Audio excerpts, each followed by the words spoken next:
இது ஒரு கொள்கை. இது ஆண், பெண்ணுங்கிறதெல்லாம் கிடையாது. பெரும்பான்மையா ஆண்கள் தன்னுடைய மகள் கஷ்டப்படுறத ஒரு தந்தையால தாங்கவே முடியாது. அதே தன்னுடைய மனைவி கஷ்டப்படுறத பெருசா எடுத்துக்கிறதே கிடையாது. உதாரணமா சொல்றேன் பாருங்க. நம்ம வீடுகள்ல நடந்திருக்கும். தண்ணி எடுக்கணும், இல்லன்னா வீடு பெருக்கணும் அப்டின்னா, தன் மகளை எந்த வேலையும் செய்யறது ஒரு தந்தை வந்து அனுமதிக்கவே மாட்டாரு. வேலை செய்ய விடவே மாட்டாரு. ஆனா அதே வேலைய தன்னுடைய மனைவி செய்தா அவர் அத மதிக்கிறதே கிடையாது. அப்ப இதத்தான் நம்ம மனு தர்மம்னு சொல்றோம். பாசமா ஒரு தந்தையால வளர்க்கப்படுகிற மகள் திருமணம் ஆயிடுச்சுன்னா, அந்த ஆண் அப்பா என்ன செய்தாரோ அதத்தான் செய்வார். இது ஒரு சர்க்கிள். இந்த சர்க்கிள்ல இப்படிதான் இருக்கும்.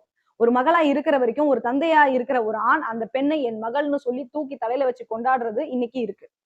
பலகாலமா இருக்கு. ஆனா, அதே பெண் திருமணம் ஆயிட்டா, அவங்க ஒரு ஆணுக்கு அடிமையா தான் வாழ வேண்டிய சூழல் இருக்கு. என்னதான் பெண்கள் படிச்சிருந்தாலும், வீட்ல சமைக்கிறது பெண்கள் தான். ஏன் சமையல் கலைஞரா அந்த பெண்ணோட கணவர் இருந்தார்னா, வீட்ல அவர் கணவர் ஊர் சமைக்க மாட்டாரு. ஊருக்கே சமைச்சு போடுவாரு. ஆனா தன் மனைவிய தான் தன்னை வந்து பார்த்துக்கணும், சமைச்சு குடுக்கணும்னு நினைப்பாரு. யாரு சமையல் கலைஞரு.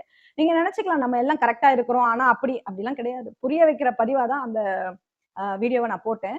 குறிப்பா பெரியாரை பின்பற்றுறவங்க, அம்பேத்கரை பின்பற்றுறவங்க, சமுதாயத்துல குடும்பத்தோடு பணி செய்றவங்க, அவங்க எல்லாம் சமத்துவமா தான் இருக்காங்க. ஆனா தேர்தல், அரசியல், ஆட்சி அதிகாரம்னு வரும்பொழுது, ஆண்கள் மனுவாக அந்த மனநிலையில இருந்து தான் சிந்திக்கிறாங்க அப்படின்னு நான் பகிரங்கமா ஒரு குற்றச்சாட்டு வச்சிருக்கிறேன்.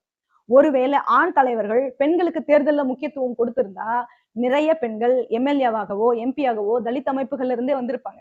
ஆனா நீங்க யோசிச்சு பாருங்க. அன்னை மீனாம்பாள் சிவராஜ், அன்னை சத்தியவாணி முத்துக்கு பிறகு பெயர் சொல்லி அடையாளப்படுத்துற மாதிரி யாருமே இல்லையே. இது யாருடைய தவறுன்னு நான் சுட்டிக்காட்ட நினைச்சேன். எதிர்வரும் தலைமுறைகள் ஆணும், பெண்ணும் ஒன்று சேர்ந்து அதிகாரத்துக்கு போகணுங்கிற பதிவா தான் அந்த